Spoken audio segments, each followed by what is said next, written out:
What's happening today in Portland is going to happen all over the country eventually.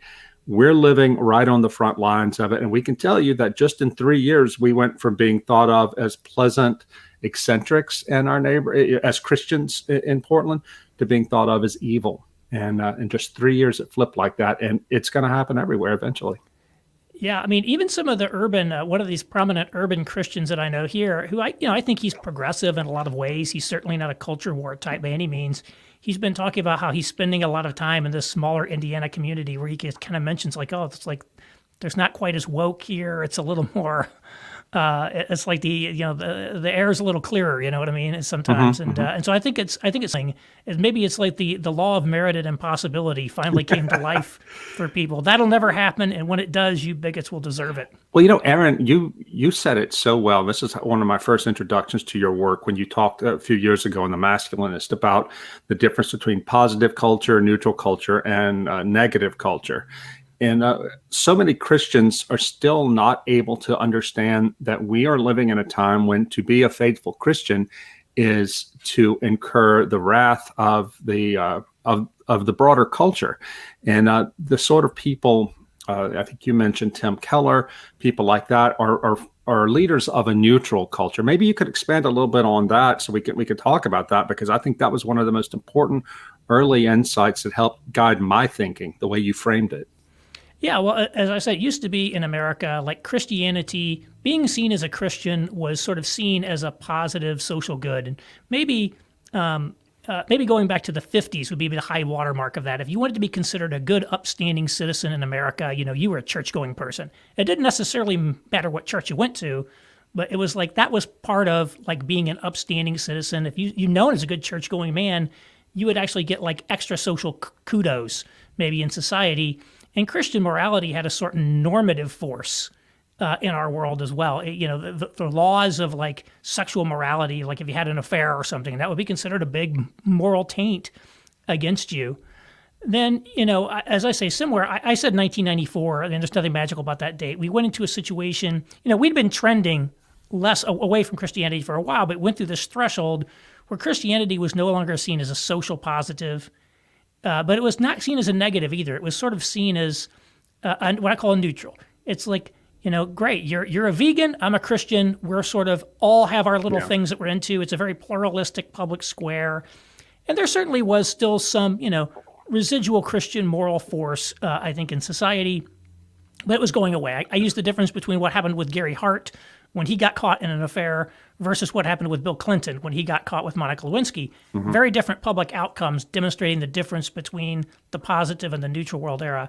Then I said 2014, probably again because the Obergefell decision was the year later, so I backed up a little bit. We went into what I call a negative world, where Christianity, to be known as a Christian today, is to be seen as a social status negative, particularly in upscale society. Christian morality is expressly repudiated and is seen as a threat to the new public moral order and the new public morality, I think, in a lot of ways. So the culture is very actively hostile to Christianity now in a way that it was not before. And, I'm reminded of, when the Israelites, the Hebrews crossed the Jordan River into the Promised Land for the first time, and the statement, I think, by Joshua was to follow the ark, stay back and follow the ark, because you've never been this way before. Mm-hmm. You're going into new territory. This is unexplored territory, and this is what we are. We're kind of in unexplored territory for us. None of us ever has a cultural experience with that. No.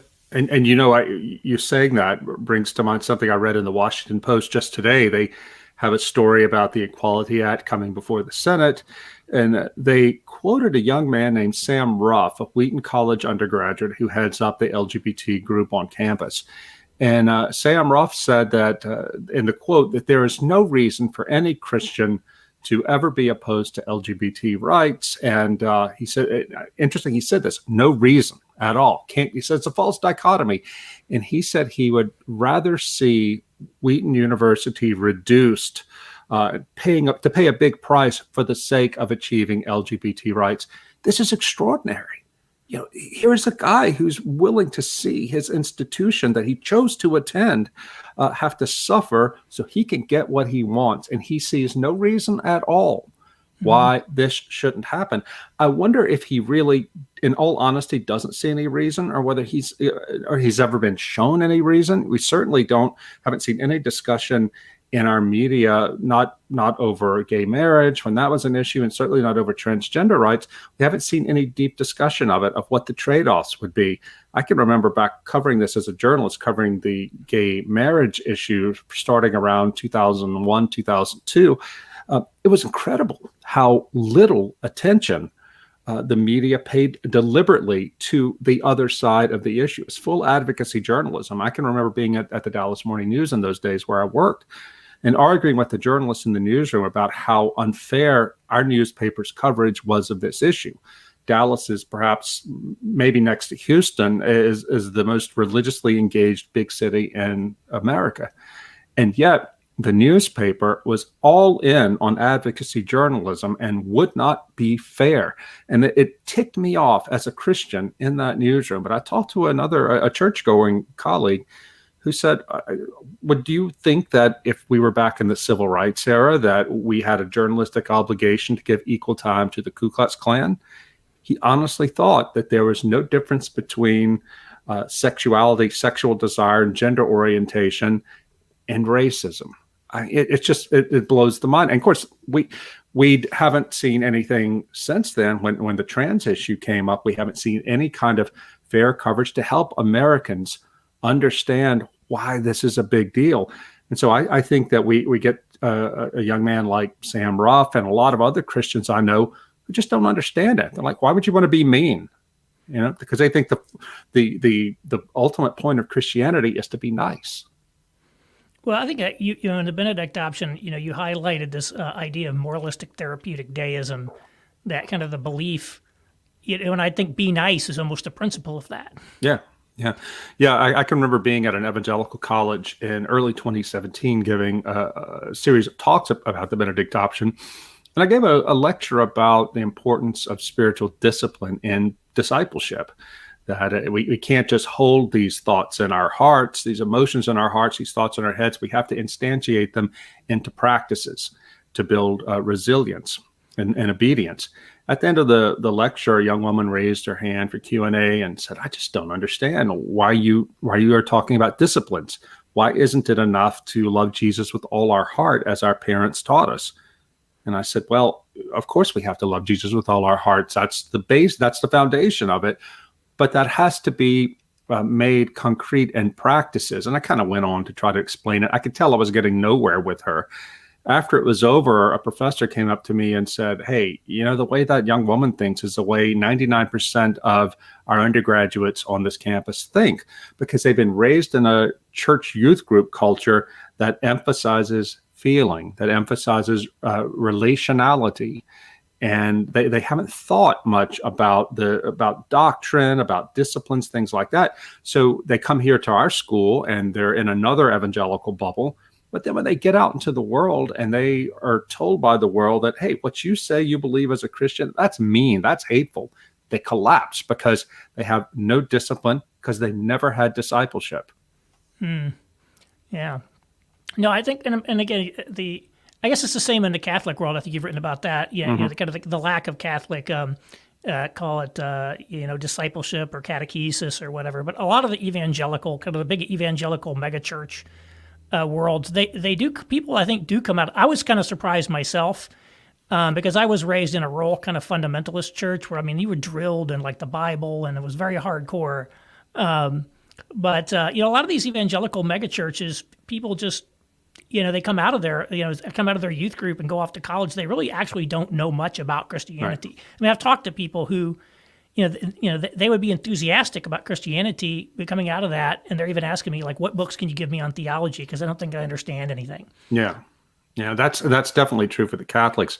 I am Eastern Orthodox, as many of your viewers no doubt know, and I can't really say where we are as in the Orthodox Church because we're so small and we don't do the same sort of studies that the bigger churches do. But I would be very surprised if we were very different from evangelicals and Catholics. A couple months ago, back in January, I was tapped by St. Vladimir's Orthodox Theological Seminary, which is our big seminary in Orthodoxy.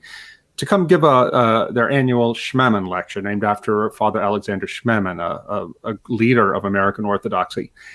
And I was. Is he the one that wrote For the Life of the World? Yes, Was exactly. that him? Yeah, Yeah, it's a great book. Yeah, he was a great man, and he comes from Russian exile stock. Like, his family was thrown out of Russia after the revolution. Anyway, they wanted me to come talk about my book, Live Not by Lies, and what the witness of the underground church and the persecuted church in the Soviet bloc has to tell us today. Well, when that lecture was announced, there was a cadre of Orthodox academics, progressive academics, who raised hell about, we can't let this guy come in there with his culture war. You can't let him come. He's not an academic. He's not a priest, and on and on and on. Attacking your qualifications. That's Right, one of their favorite tactics. Yeah, You're not credentialism. But thank God the seminary board stayed firm, and I gave the talk, and it was very well received. But it was a sign to me, as somebody who came out of the Catholic Church and has seen how this has worked in the Catholic Church, and also I think to Father Chad Hatfield, the rector, the Orthodox rector of the seminary, who came out of the Episcopal Church. We know how this goes. We know how the left within the churches tries to roll conservatives, small o Orthodox traditionalists, to try to tell them, got to be tolerant, you got to this, you got to that. And as soon as they get a foothold, soon enough that then we can't be tolerant of injustice, they say, and shut up the conservatives.